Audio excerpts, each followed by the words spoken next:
अखन अहाँ सब सुन रहल छी सिंगर अनिल यादव जी को। डीजे रंजीत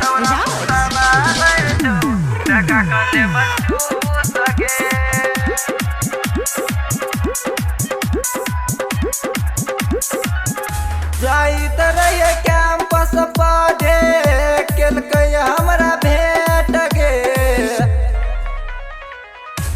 जाइत रहिए कैंपस पढ़े केलकै हमरा भेट गे। गे छौरी छौरा फुसलाबै छौ देखा कचोखो पान गे। गे छौरी छौरा फुसलाबै छौ देखा कचोखो पान गे।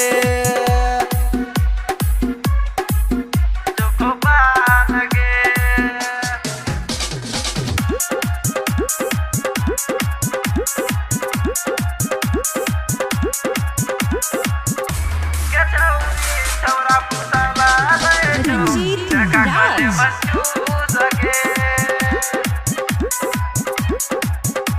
गे पढ़ै लए आबै छै रोजे के रोजे ऊ तऽ हमरा कैंपस में।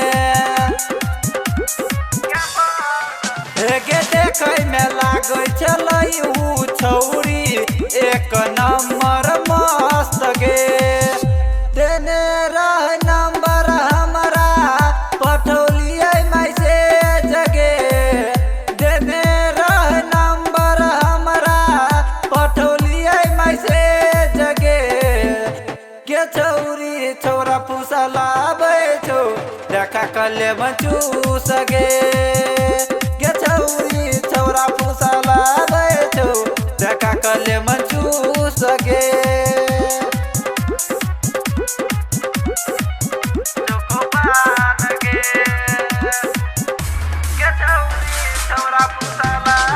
डीजे रंजीत राज